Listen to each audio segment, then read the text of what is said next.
All right, so Footloose is a remake of the Kevin Bacon classic.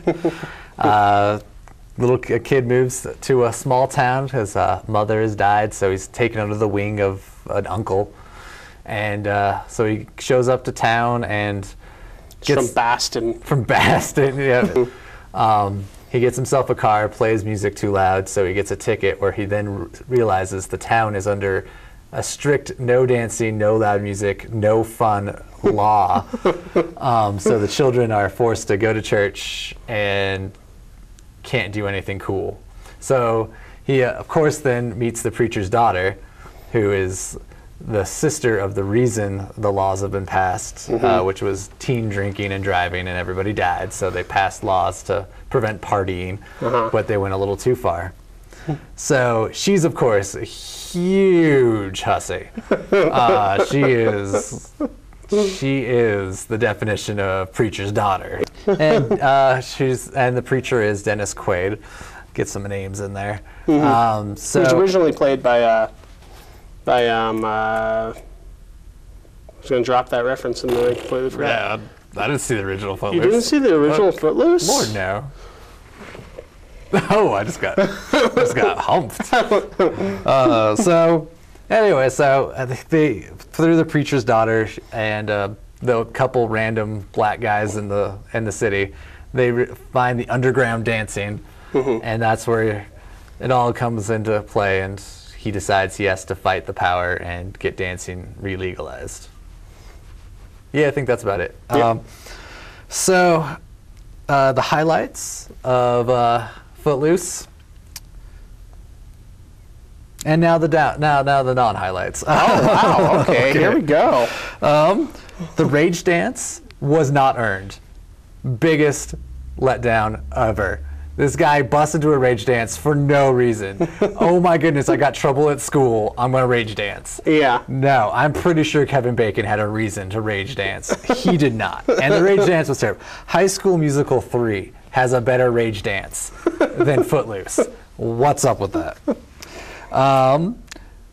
The side plot with the bad boyfriend, they conclude it really nicely. Oh, we're breaking up. And then all of a sudden later, it's like, oh, now we're going to force this random fight. I mean, literally, absolutely no reason for this, and they just have to have a big fight. And it's just like... It's a really brutal fight, too. It goes on for a while. It is. I mean, people are like bleeding. It's like from a different movie. They're getting thrown into car windows and stuff. I mean, it's pretty epic, but there's no point to it at all.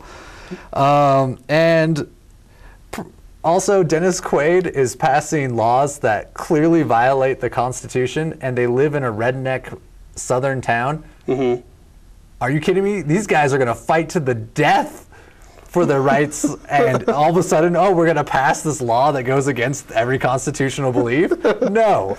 No. You're going to get shot, Dennis Quaid. That's what's going to happen. This movie ends with you getting shot in the first 10 minutes when you go, dancing is outlawed. Well, that's not right. No. Terrible. You can't have a plot based off falsehoods. So I gave it a big old D+ because afterwards I did kind of want to dance. I was like, okay, I kind of want to go dancing right now. But that movie was terrible. Okay. Well, it sounds like to me that all the problems you have with Footloose, the remake, would be all the same problems you would have with the original. All right. I'll say two controversial things with this review. A, I don't think the original Footloose is that good of a movie, and for pretty much all the reasons you've already explicated in this review. And I don't hold it up to some like sacred religious stature that some people hold it up to just because they remember being young when the movie came out. It's not. It's a kind of a fun, dumb, kitschy '80s movie as far as like the dance era goes, but it's pretty much a terrible movie. It always has been. Second thing I will say is controversial is I think this one's better. Nice. And the reason is it's directed by Craig Brewer, who is it's kind of almost like when Bill Condon took over the Twilight thing. Craig Brewer did Hustle and Flow and Black Snake Moan. So what he kind of adds to the mix is sort of this urban hip-hop sensibility. There's a lot more color. in the cast as well. Some of the characters who are white in the original are black in this one. He turns the story about a bunch of rednecks fighting for the right to dance into almost sort of a racial tension going on in the town, which I thought was actually kind of interesting. I thought the dancing was fun. There's a few dance scenes in here and dance set pieces that are sprinkled in there, pretty much approximately placed where they were in the original, but he kind of sort of a variation on the styles and stuff like that to be more modern. I thought actually the leads were pretty good. Kenny, what's his name again? Wormald, who was originally supposed to be played by Zac Efron, but turned down the role. So they kind of got a Zac Efron-esque guy. Zac Efron would have made this movie. Kind of Zac Efron light. But I thought he did pretty good, considering he's an unknown completely, and as well as Julianne, Hough, or Hough, who played Ariel, the daughter. And Dennis Quaid actually gave more of a performance in this movie than I've seen him give in many years. Usually him and Harrison Ford just kind of growl their way through movies now, and he actually had to emote a little bit and have some ups and downs in his performance. So I actually came out of the movie pretty much enjoying it. I had a fun time. It's dumb. It's way dumb.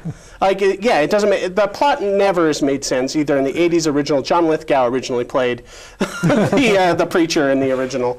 Now it's just come back to me. And Dennis doesn't quite play it with as much fervor and as much of this as John Lithgow did, but I still enjoyed his performance. Yeah, it's way stupid. It's stupid and kitschy, and it's a great time, I thought. You came out and feel like dancing too, huh? Not exactly. But Craig Brewer, I think he has an interesting thing where he knows how to kind of balance the redneck thing with the black urban thing, and he knows how to bring something there.